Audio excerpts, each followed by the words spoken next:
and co-chair Danny Carroll to build the effort from the ground up. By the time we were on our final approach to Des Moines, we were more than an hour late. As we neared the runway, all our BlackBerries found towers within range and lit up with newfound signals.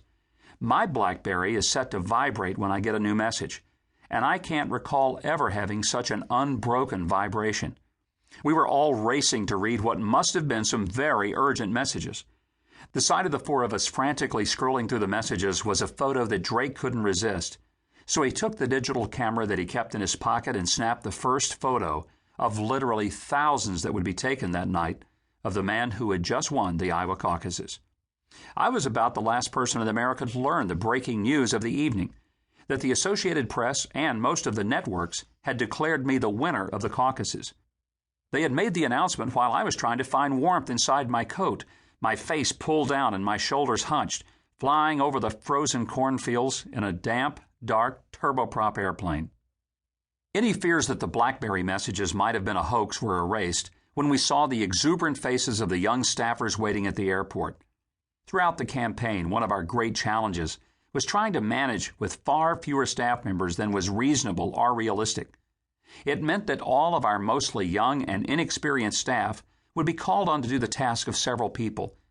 Most worked with little or no sleep, lousy pay, and the kind of conditions that would be against the law in most places, or at least should be, not that I'm advocating regulation. But on this night, no one was complaining. Our courageous army of volunteers and underpaid kids were euphoric, and they had every right to be. The kids had worked their hearts out to prove that conventional politics of money and sophisticated political strategy could be beaten by sticking to core convictions and finding creative ways to communicate those convictions.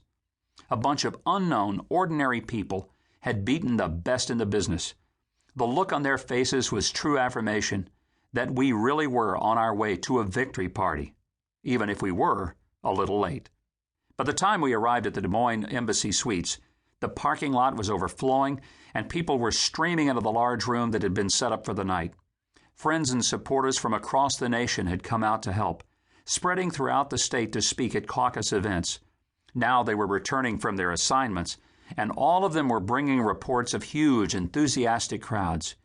Even before they had heard the official results, they were already optimistic, despite the polls from the past few days that showed us in a virtual dead heat with Mitt Romney.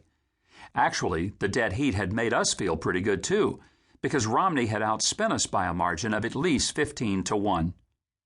As we were ushered backstage, the place was teeming with people, and the atmosphere in the room was as electric as the entire power grid of the Tennessee Valley Authority.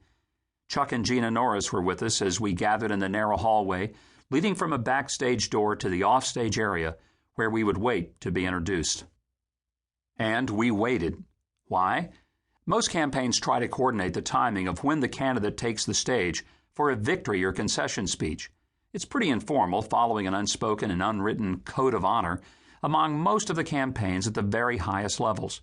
While the conversations generally happen mano a mano or mano a mano, the information is sometimes exchanged by using a neutral source, like a producer from one of the major television or cable networks.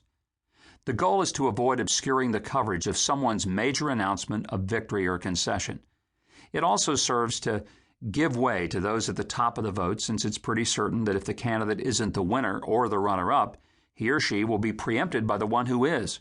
Common courtesy, common sense, and it even cuts across party lines. It's also common for the losing candidates to phone to congratulate the winner. Again, it's mostly just a matter of both protocol and courtesy.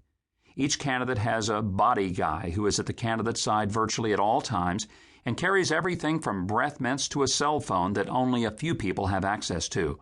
The body guys, our girls, usually get to know their counterparts along the trail and have one another's numbers. In each of the primaries, we were prepared to call the winner to offer our congratulations. Drake, an exceptionally bright Wake Forest grad who hails from Nashville, Tennessee, served in that capacity for me. He was responsible for making sure that we knew how to contact the other campaigns on the night of the primaries, and that they could contact us.